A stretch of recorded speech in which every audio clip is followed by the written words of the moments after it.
Hey, Renee. Hi, Annette. Cheers. We got our drinks. We're ready. Okay, so today we're going to talk about relationships and the struggle possibly there could be on having a relationship with somebody who has had abuse in their background. Yeah. We're not Us always make it the difficult. easiest to love. The We're difficult not to always. Say it again. We're not always the easiest to love. Yeah, you're right. Would you like Yes, to share something? Would you like to share just something with we people? just said that on camera. So why would we be difficult to love?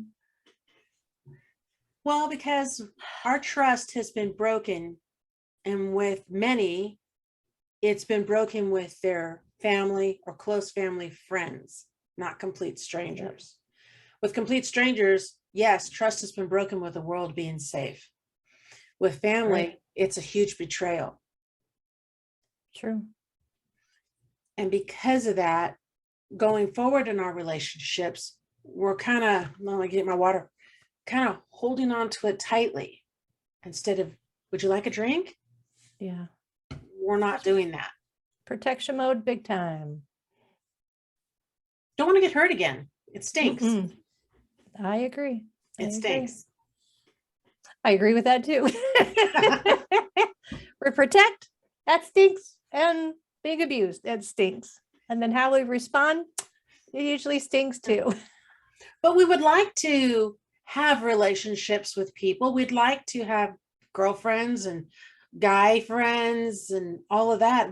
We do desire that, but it's different to desire something than to actually engage and do the work. True. And make those friendships. True. With an open hand instead of not sharing so much of themselves. I think when you've been abused, it takes a lot more effort to hold relationships and then be good. My opinion, I think it just takes a little more effort because of that protective mode, that we've grown up in, or even if it was recent and where you're at now, that protective mode can sometimes be a stumbling block.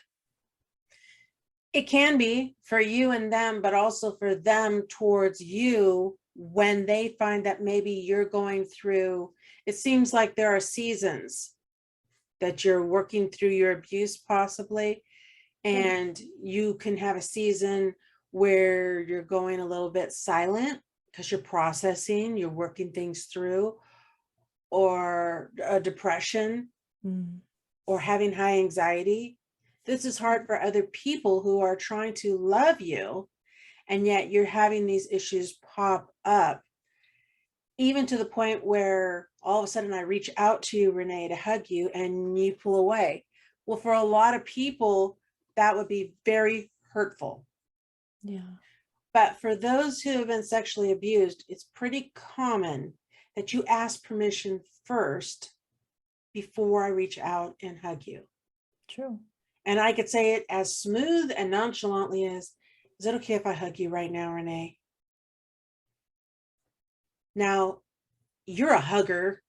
Yeah. For those who know you now, but I don't know how you were in your earlier years.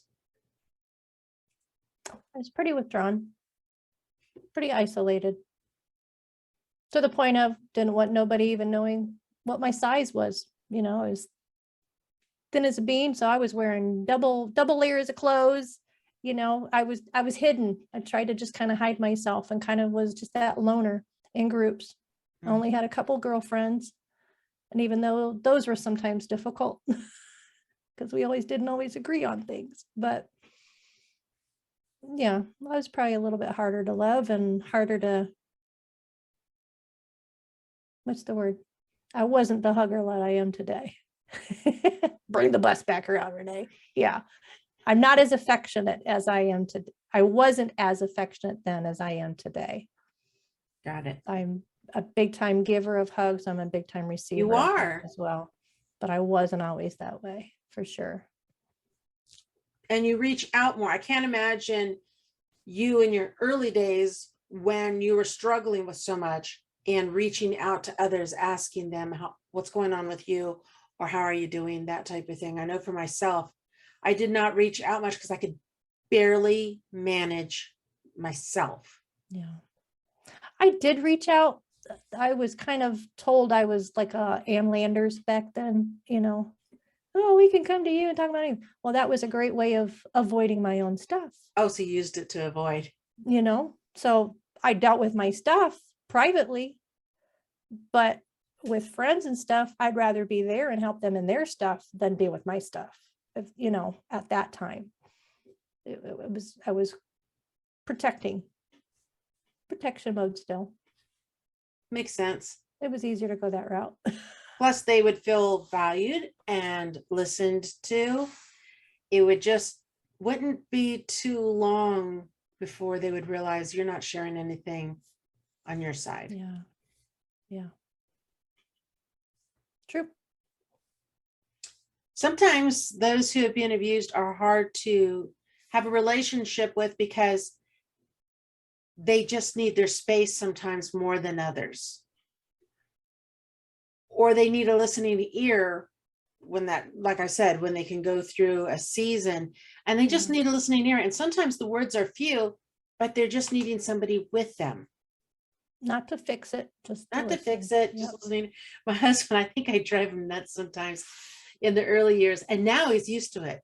We could be sitting down and we could start watching old rerun. He loves watching old TV show like Barry RFD, Andy Griffith Show, that type of thing, and it's playing, and then I'll say something and he puts it on pause.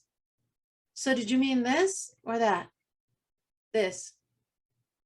He puts it on again, then I'll put it on pause. So are you saying so the whole show is just, it's a filler while we're both processing a subject that's happening, but it works for us. I'm sure with other people it would drive them nuts. Because just get to the end. Yeah, because I know John is saying this old TV show many times and I'm not really interested in it. It's just a format that works for us, that doesn't push for the engagement to happen quickly. Yeah. So it works, and that's the way we are able to listen to each other with patience. Sometimes. Other times we don't need anything like that, but it's funny how all of a sudden, and then we never end up watching the rest of the show. It was just something to get it going. Distraction. Sometimes being out with friends and engaging with them can be a distraction, but we may still be in a funk. And so while we're having this distraction, while being with the friends are wondering, it seems like you're off. And you're going, yeah, but I want to be in this moment right now. I'm trying to get out of my funk. And that could be confusing for those who are trying to be our friends. They're thinking, well, shouldn't you? It's like, no, I've already processed as enough as I can. Now I need to go and let my mind rest on that. Yeah. And that distraction point I throw in there for me, sometimes it would be a funny movie. I would ask Eddie, tonight, can we watch just a funny movie? I just need something funny. I don't want something serious. I don't want whatever. Just give me something funny so I can just laugh. I just need a laugh, and sometimes that's something we can't stir up on our own. And so need to reach out, ask for help. Yeah. Sometimes with relationships, we could take somebody's look and interpret it completely wrong. No, yes. Yeah. Those who haven't been abused can do the same thing, but it seems like we do it a lot more often than they do. And it doesn't have to be somebody we know. And all of a sudden our mind is spinning 100 miles an hour to go into that protective mode that wants to kick in to protect us from this way that someone looked And it's when we say protect, we're not just talking about protecting ourselves. We're talking about protecting our feelings, our emotions, running wild, protecting our children, whatever it is. We can go into that mode so quickly. And for those who don't understand, for friends without patience, they can be very irritating. And then they may just be like, this is just too much. Yeah. I've heard people saying that to me, that they've lost friends because they were told they were too much. That they just had to protect the way they were protecting at the time frame they were at in their healing process, you know? And so, yes, when we've been abused, I used to explain it as, when you've been abused, you end up getting these pair of glasses, but when you wear them, they're all broken. They're all in. And when you look at the world and look at other people, you're looking through that experience, and you're looking through that lens, and you're looking through those emotions, and you look at the world and people around you, and those that are kind, those that are trustworthy, you still see them skewed at the beginning Absolutely. till God does the work in you. And that's how I was even with my husband. That's how I was with a lot of people around me, even men especially, but how it was even when I was first married, you know, for years, I blamed Eddie for everything that went down in my house. I lost something, can't find the keys. Well, he must have moved them. There's a pen ink in my pocket. He must have he must have planted it there. I mean, just weird things of distrust until I matured, healed more, learned that my husband has proven himself as trustworthy. And why do I continue to think these ways, you know? So there was work that had to be done, and even how to trust my husband. And there's still work. I'm saying I haven't arrived yet, that there are still times when I don't want to be touched. There are times when a fear comes when that hug is going to lead to something else that I don't want it to lead to, you know? Touch is a difficult thing for me still at times. So not all there yet, but since we're on that relationship subject, I figured I'd bring that up. Well, I had an issue with Eddie when I first met him. I went to school, and that's how I met Eddie and Renee. Pastoral classes. Right. Yeah. And so when I met Eddie, he right off the bat, we would talk on the sidebar of class in, what was that old program they used to have? Yahoo. There you go. We talked on Yahoo, but the class was not in Yahoo. So we had a conversation going on. Or something. Yeah, it was something. We had the conversation going on the side. Well, every time we finished up for the evening, he would say, "Love you, see you next week." And it would be like, here's this guy in Chicago that's telling me, and we're both Christians and we're both married. And I know Renee, I met her by waving, and she would wave in the background, "Hello, Annette," and all this stuff. And he would even type that when you were in the room. And I'm thinking, I'm uncomfortable with him saying that. What's with this guy? Type thing. And so I tell my husband, and he goes, "It's probably just the culture he's in. And he's a brother in the Lord, and he loves you. And he's telling you that. He's not telling you he loves you. If he was going to do something like that, he probably wouldn't do it publicly like this." I said, "Well, I just feel like when somebody says they love you, usually you respond back, 'I love you too. I love you more.' All these 'I love you' things." Well, I wasn't responding back anything because I wasn't trusting this Eddie that I had just met in this class. Yeah. I think it was 6 months in where I finally got comfortable enough to say, "Eddie, stay afterwards." He stayed afterwards. And I said, "Do you realize every time you say goodbye to me and stuff like that, you tell me you love me?" "Yeah, I do. I love you. You're a great sister in Christ." And I said, "I am so uncomfortable with you saying that." And he goes, "Well, I won't say it anymore if it bothers you that much." And I said, "It's not that. I just feel bad. I'm not telling you I don't love you back." I said, "We're good enough friends now that I could tell you that I'm uncomfortable not telling you." He goes, "You don't have to tell me that. I know you love me. You've proved it to me in so many different ways." you're one of my buddies. And it was like, You're one of his besties. so it was just one of those struggle. It took me probably a year maybe. And finally I was telling him when he said he loved me, he'd see me next week, or I love you, I'm going to call you on Thursday night so we can go through studies, whatever together. I was okay with it. And I could actually respond back, no, love you more. Things like that. And I know it's different for different people, but I know it came from my past. It Yeah. came from distrust. Eddie wanted me to trust him like that. I tried and I couldn't. And sometimes people don't recognize that in Yeah. us. You know, I got an eye opener one time when I met some kids in the neighborhood, and, you know, I was outside, they stopped their bikes, and they were just playing, and I walked up to them, and then, whoa, mom just kind of hurried over. Hey, what's going on? I was like, dang, there's actually somebody that don't trust. But it was a good eye opener because I just always thought everybody trusts. And it opened my eyes to kind of how I respond and how I protect and all of that. And mom was responding properly of protecting her kids from There's strangers. this and adult walking whatever. up to the kids. Yeah, yeah. Good mom. But it was a nice eye opener to how do we react in protectiveness in relationships, you know? Good point.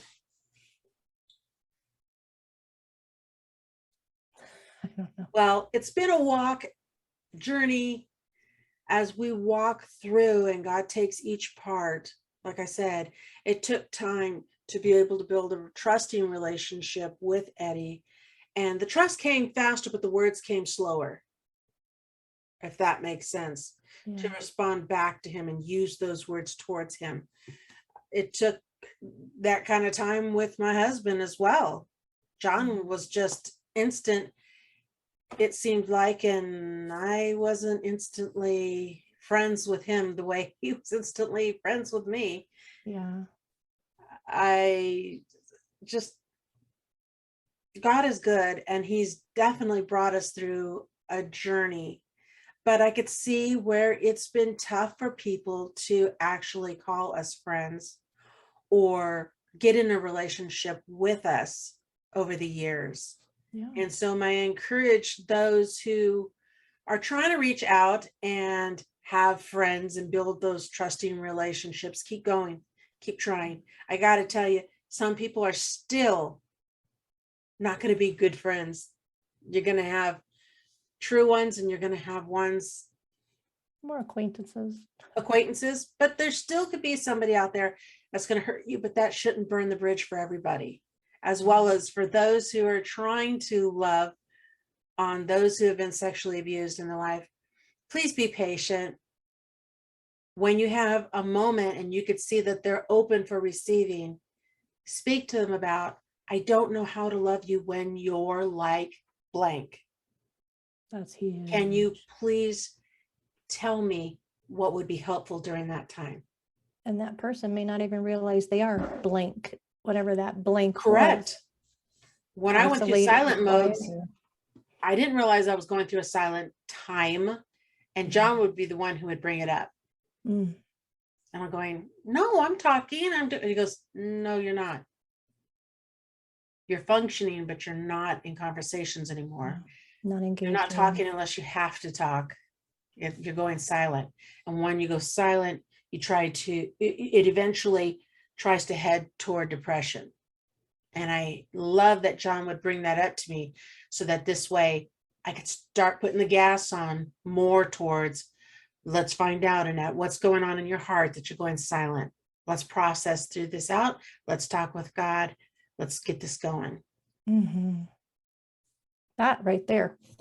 That's just, you could capture that and put that in a whole nother message, just that piece right now, talking about that bridge, talking about that silence. Well, people with their relationships with people that are abused, they could be that bridge to God. Yeah. They could be that bridge to help us to be aware, because a lot of times we are not aware. You weren't aware when you were blaming Eddie for No. Yeah. losing the keys, letting a pin go through your pocket in the wash. Yeah, the joke was, well, it must have been because we had 2 little boys at the time. It was like, must have been their sister, you know, but it was a joke between him and I. It must have been their sister. But in my head, it was, well, it had to have been you, Eddie. You're the only other one that can do that. So it was just kind of a little warped, Warped. It's a good way to a look little at it. warped. I had to get through I had to get to reality, I guess That's you could right. say. We needed to get out of Thank that God. stinking thinking. Yeah. Yeah. Mm, Well, thank you for discussing it with me today. no problem. Cheers back at you again.